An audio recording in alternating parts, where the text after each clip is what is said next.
Hello friends, তোমরা সবাই কেমন আছো? আশা করি তোমরা সবাই খুব ভালো আছো, আর আমিও খুব ভালো আছি। আজকে তোমাদের সঙ্গে একটা নতুন রেসিপি শেয়ার করতে চলেছি। রেসিপিটা হলো লাউ ডিমের চচ্চড়ি।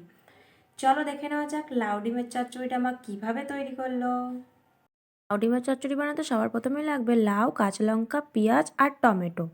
তারপরে লাগবে শুকনো লঙ্কার গুঁড়ো, হলুদ গুঁড়ো, জিরে গুঁড়ো, লবণ, চিনি, জিরে, শুকনো লঙ্কা আর তেজপাতা।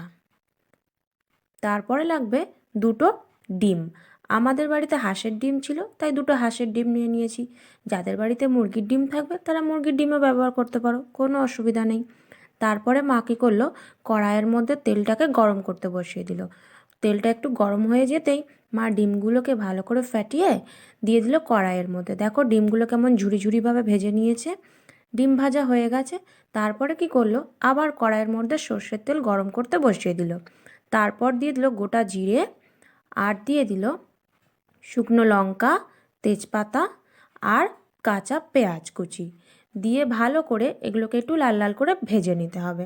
দেখো মা নেড়ে চেড়ে নিচ্ছে ভালো করে। একটু ভাজা হয়ে গেলে তারপরে দিয়ে দিতে হবে কাঁচা লঙ্কা।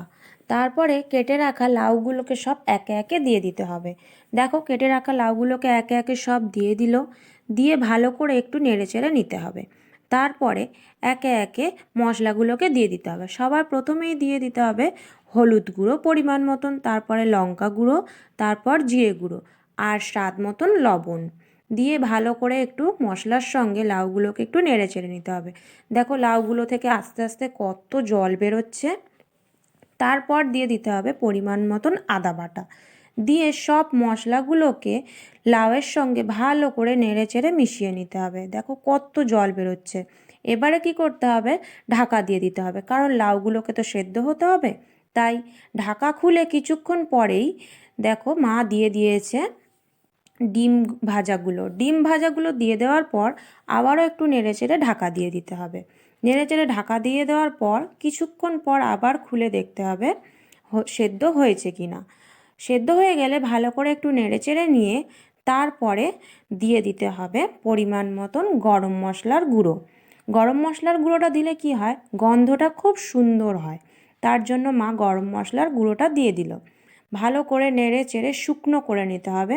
লাউয়ের যা জল বেরিয়েছিল সেগুলো সব শুকনো করে নিয়েছে মা। দেখো মায়ের রান্না একদমই কমপ্লিট, মা নামিয়ে ফেলছে। দেখো কত সুন্দর হয়েছে, সেরকম টেস্টটাও খুব সুন্দরই হয়েছিল। যার যার রেসিপিটা ভালো লেগেছে অবশ্যই বাড়িতে ট্রাই করে দেখ।